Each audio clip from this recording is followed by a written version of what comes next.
Welcome to another In Wheel Time podcast, a 30-minute mini version of the In Wheel Time car show that airs live every Saturday morning, 8 to 11 a.m. Central. We think it's the In Wheel Time car show, the place for weekly entertaining, and there's no doubt about that, car talk.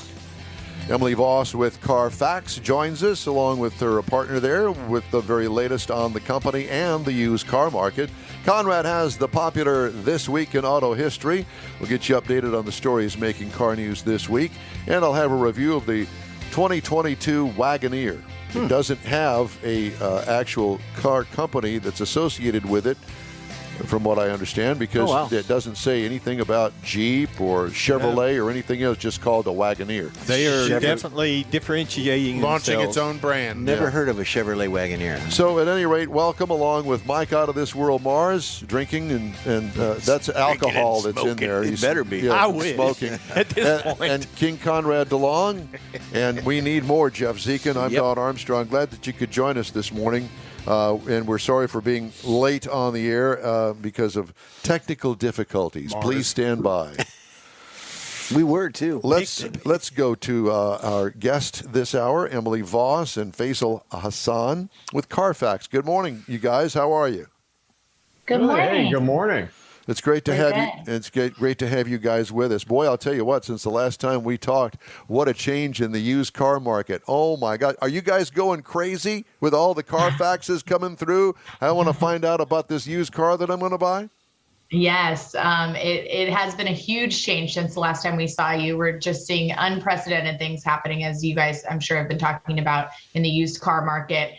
Record prices. We've never seen prices like this before. So even just year over year, from last January to this January, prices are up 40% on used cars. That's 40%. That is completely crazy. Yeah, it truly is. And I just read a story yesterday that everybody is predicting that this resurgence, if you will, interest in used cars is going to continue through at least the third quarter and maybe into the fourth quarter. Is that what you guys are hearing too?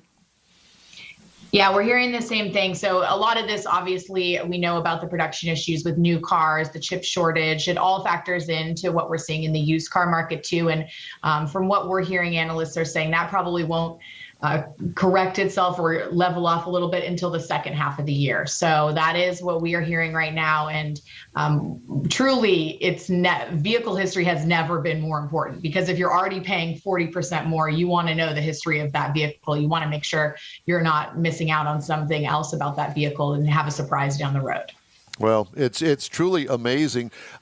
Any particular trends that you're seeing? Are people just buying whatever they can, or do they have a list, and then from the list that they narrow in on a car? Yeah. Is it going to anything out there, or is the one particular, for instance, is the SUVs hot, CUVs, four-door sedans? What is it in particular that's really got the hot spot going? Yeah, so I can tell you sedans are actually what we've seen in the last year. So 2021 was really the year of the sedan. So sedan prices are up actually 43% from this same time last year.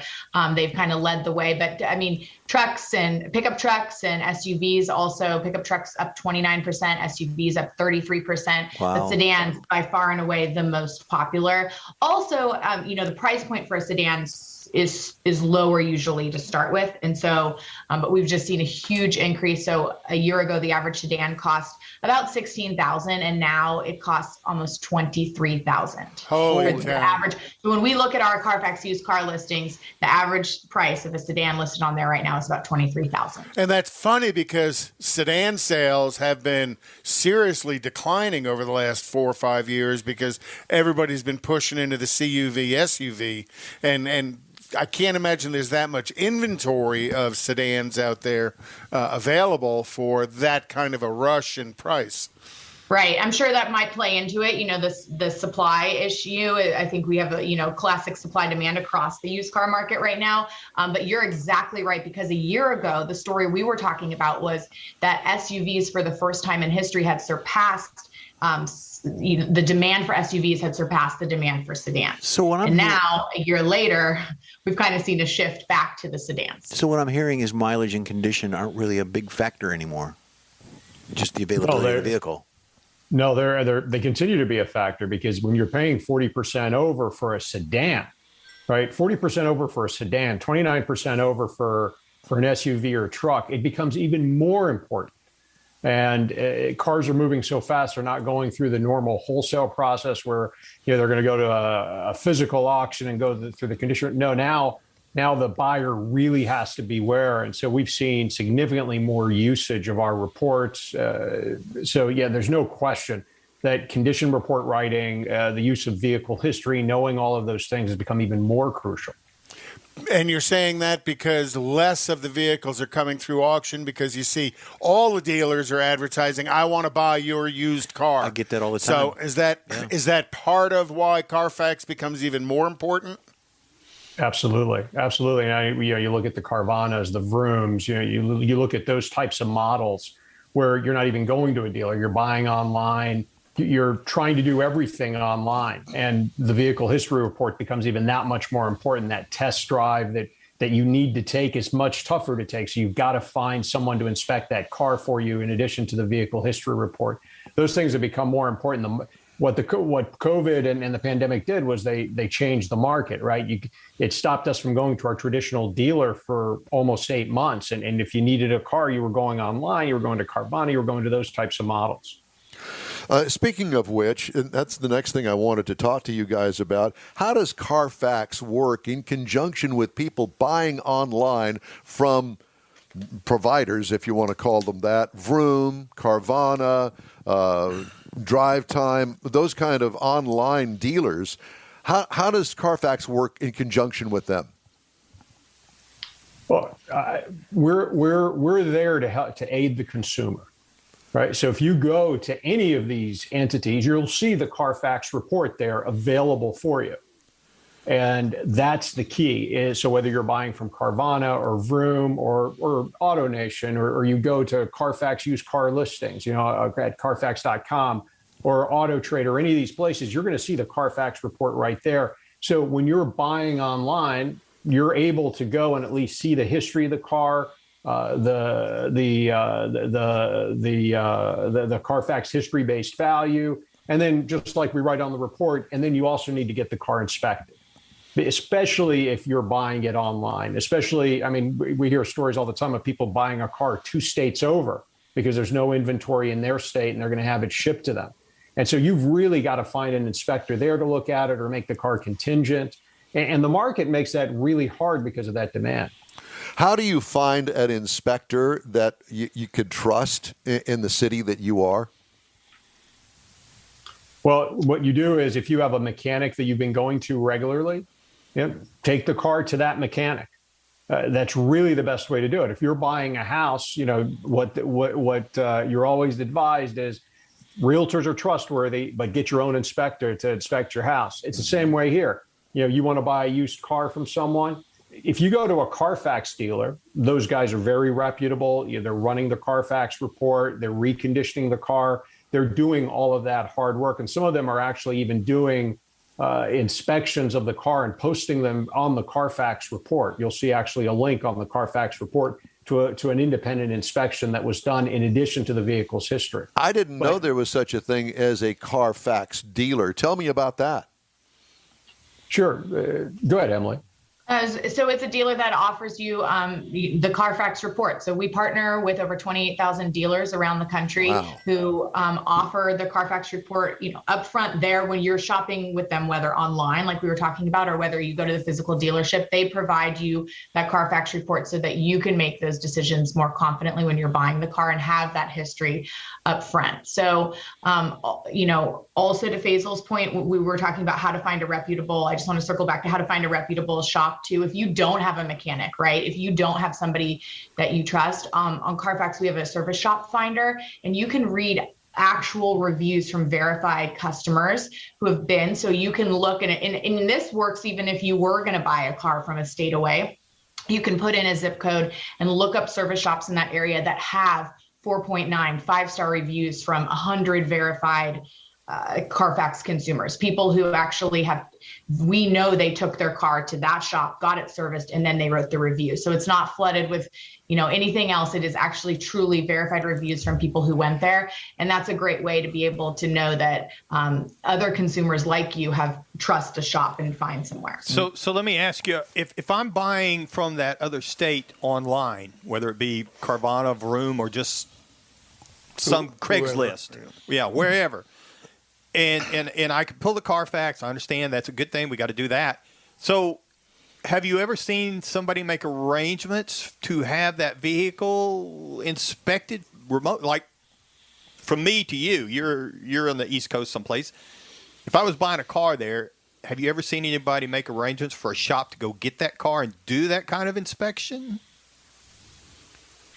Yes, and Faisal can talk to this too, but yes, so you can get, mechanics will go inspect the vehicle even if you are not physically there for you. To do a pre-purchase inspection. One of the best ways to find that mechanic is go to CarFax and find a reputable shop. If I live in Washington, D.C., if I'm buying a car from Pittsburgh, Pennsylvania, I'm going to go to the CarFax and I'm going to look up a shop that's 4.5, 5-star ratings. It's got a lot of verified reviews. And I'm going to say, hey, within 5 minutes of you, I'm about to buy this car. Can I pay you, $25, $50 to go and inspect it for me and let me know what you think? So do the criteria vary from state to state? Is it set up by CarFax or does the repair? Is it set up by the shop? Yeah, exactly. I mean, is the criteria, because Mike's buying it from 2 states over, does the same thing apply as an inspection as it would here? No, not necessarily. It's pretty wide open, in all honesty. You've just got to find someone you trust who can go and inspect it. There are no specific rules or regulations. But I've taken used cars that I've bought to a mechanic I trust and just said, hey, just give it the once over, and they'll do an inspection of it. They'll check the tires. They'll check is the engine oil, does it look clean, like it's been changed regularly? That sort of thing. And really mechanical, there are companies out there that will go out and inspect it for damage as well. But, anything you can do along with that vehicle history report is really going to get you where you need to be. How much does CarFax cost? If you're buying a report yourself, $40. And then if you were going to a dealer, a lot of dealers, and even if you're looking to buy a car from a private seller, a lot of times you can ask that seller, can you provide me the CarFax? And that is totally within reason. And a lot of times the sellers will provide it, sometimes even up front without you even having to ask. And how do you get your information about whatever car it is that you can get a CarFax on? How do you get the information about the car? You're asking the right person because Faisal is actually our head of data. So well man, you're asking about our secret sauce. And, exactly. Yeah, so we've been around since 1986, right? And so we go and work with over 130,000 entities. And the reason the number is so large is we go to the point of creation. Who's touching that car? Who's making that? Who's doing that oil change? Who's changing the brakes on that car? We work with the vehicle manufacturers to help them close recalls. So they're sending, VIN level recall to us. So there's literally thousands. If you think about anything that could happen to a car from the moment it leaves the factory until it becomes scrap metal, we go out and we try to talk about that piece of metal from the moment it leaves the factory till it becomes scrap again. What happened to that piece of the metal, and what are all of the things that could have happened to it? And so we go and we scour the earth for that data. So has the vehicle maintenance, just the normal maintenance a customer would perform on their vehicle, how is that reporting done to CarFax? Let's say if I go to, Joe Blow's repair shop and get my brakes done and get all of that, does he have to report it to CarFax, or does CarFax somehow look into his database to see that VIN has been serviced? So we work with close to 70,000 service and repair facilities, and we go directly to the principal of that facility. CarFax doesn't go into anybody's system or anything like that. Data is pushed to us only if a shop wants to participate. And we help them. We help the consumer track the history of the car. We don't know who owns the car. All we know is that a VIN got an oil change or a VIN got a tire rotation. But no. The shop pushes the data to us. It's purely voluntary if they want to participate. And we've seen the shops, the 70,000 shops that participate. They've seen the value back to their consumers because we have 33 million VINs that are in CarFax Car Care. Wow. And those are consumers who have opted in and said, hey, I want you to be my virtual glove box. And we had millions every single month who sign up for this. And so we can tell them when they need an oil change, when it's time to re-register their car, if they've got an open recall. I mean, we're in their pocket all the time. We don't know who they are, right? Because they just sign up using an email, but they opt in, and we've got 33 million and growing. Well, I think that I used your service back in the 80s when you first came about, and I think that a lot has happened in that period of time, and you guys have really ballooned as far as the information that you gather and what is now available. Have you not? Oh, absolutely. I mean, in 86, 87, when our founder found us in Columbia, Missouri, he had 10,000 title brand records. We're loading 5.5 million records a day today. 5.5 million a day. Well, and CarFax is the player in the market. You guys have created your own market by offering these services to buyers and to sellers and to the dealerships in the middle. You really don't have any. I'm going to blurt this out, and you might correct me on this. You really don't have any competition in the market for what you do. I think what CarFax did was we found a place where the market had a void, and we came in and filled the void. There are others trying to fill the void. There's absolutely no question. We really don't look around us as to who's doing what. We have a very clear mission is to help people buy and sell cars, with the best information possible. We stay focused on that mission, and it's a really amazing thing to watch the market change because of companies like CarFax, and our pioneering effort. It used to be, you guys know this, used to be you go out and buy a used car, you had to trust what the seller was telling you. And today you've got someone there to help you. And that's a good thing. You've got data. That's the thing I like about it. It's not, we do car reviews here. Don and I get a new car. We do car reviews. There are some facts in there, but there's also some opinion, obviously. We kind of like this. We kind of don't like that, even if we don't come out and blurt that out. But everything that you put on your CarFax is all data. There's no opinions in it. There's no I like, I don't like. It's real, and that's it. Here's what was done, and here's why it was done. And I think that's what's so great about it. And to that point, also, they indicated that they track oil changes and things of that nature. Can it be branched out to, say, boats or motorcycles? Now, obviously, they're not in any crashes to do a report. But he's smiling. Yeah, I mean, you heard it here first. I'm smiling. I'm only smiling because I've been at CarFax 22 years, and we've looked at all of those things, and we've had people with great ideas come to us. I knew it was a great idea. We've even had companies come to us wanting to track homes, right? And it is really very different. I mean, because a vehicle in 1981 they created the VIN, and it's required on every vehicle. It's a little bit of a different animal. We've looked at boats, we've looked at motorcycles, I spent a year looking at doing it with homes. It is very different, very different. And because this is about the VIN, and it's not about a person, it's about a piece of metal, and we actually don't give VIN information. Somebody has to have a VIN to bring to us and run against our system. It's a slightly different animal when it comes to vehicles.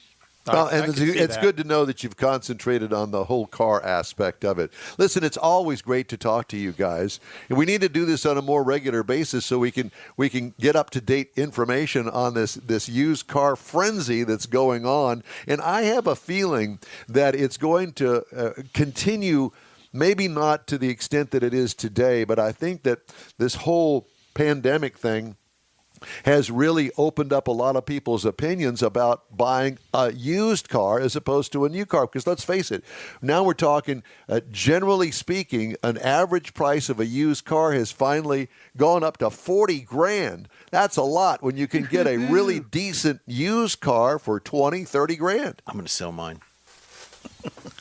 Yeah. It's a great time to sell. If you have to turn around and buy again, you're going to be paying for it.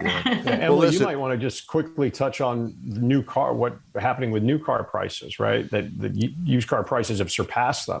Yeah, we've seen some situations where vehicles are used because the new car, you can't get it anywhere, and there's no projected date of where certain models are going to be back in stock. So people are paying more than MSRP for the used version of those vehicles, which is just not over MSRP for a new, over MSRP for a used version, a 2019 or 2020, because they can't find it, which is just unheard of. So yes.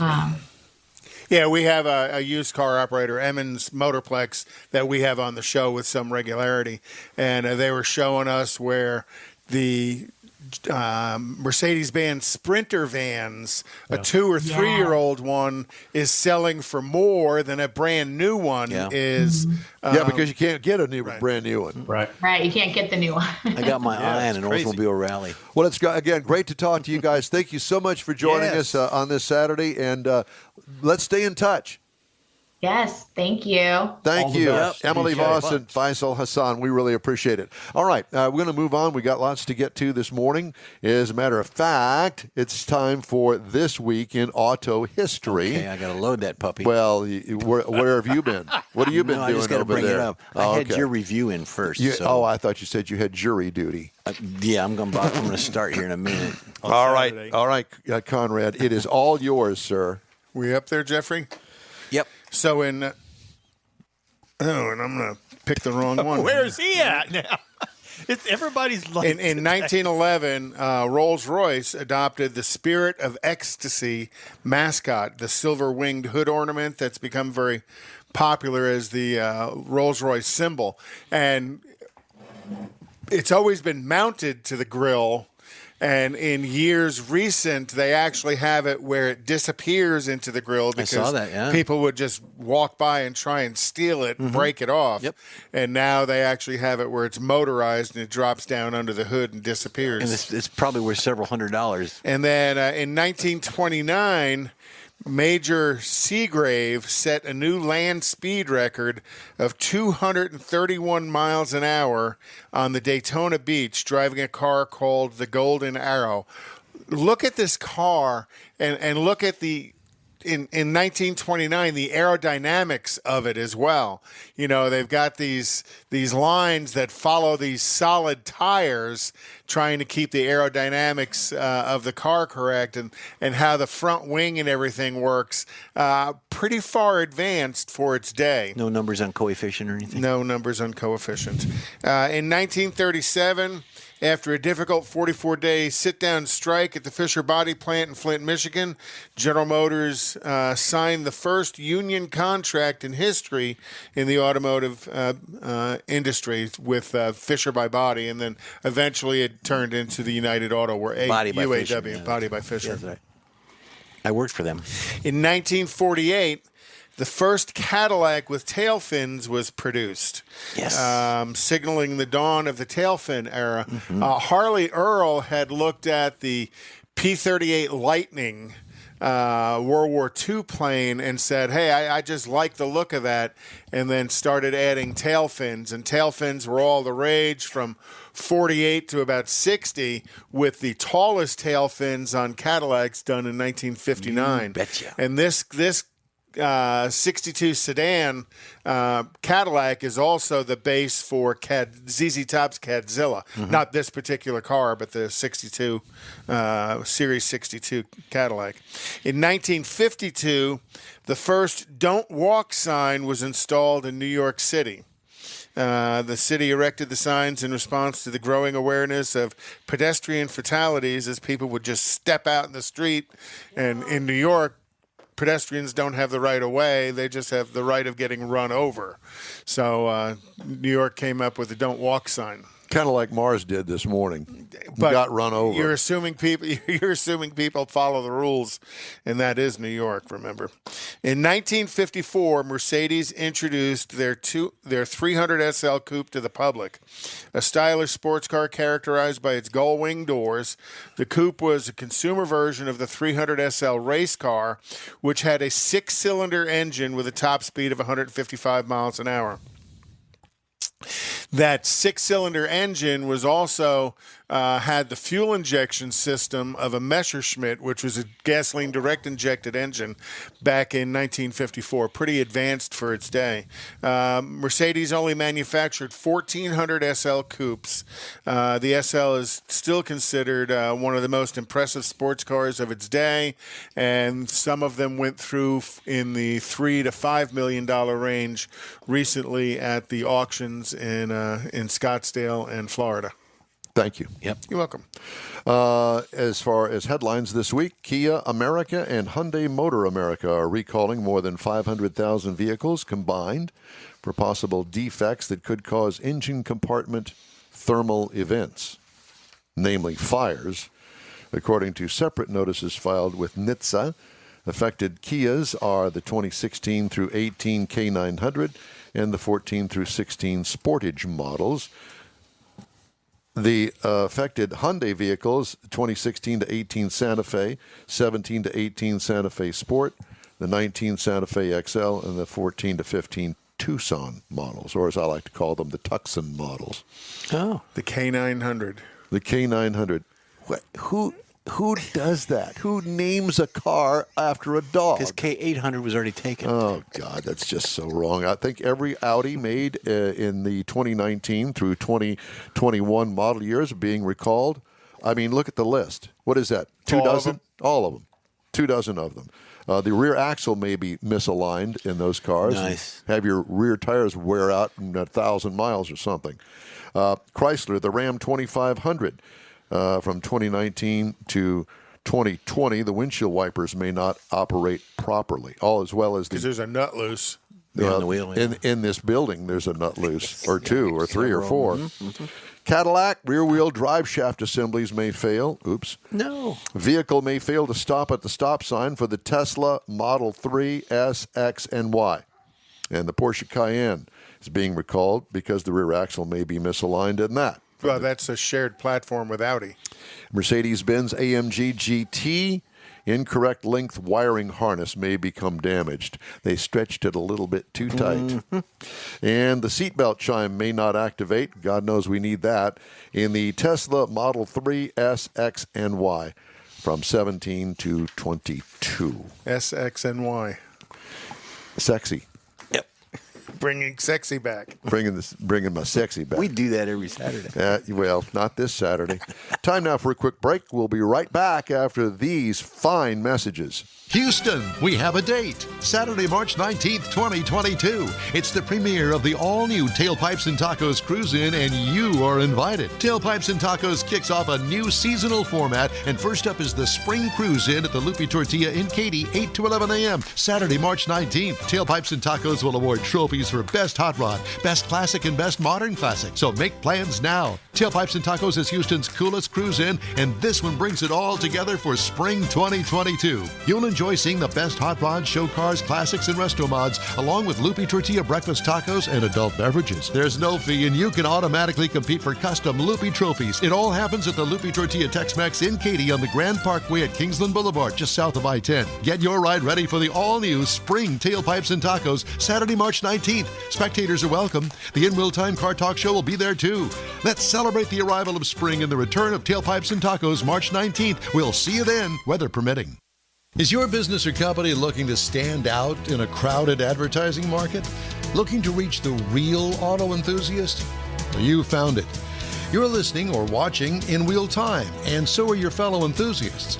The In Real Time Car Show now reaches 500,000, and we can put together a marketing plan that will engage them in your product, business, or service.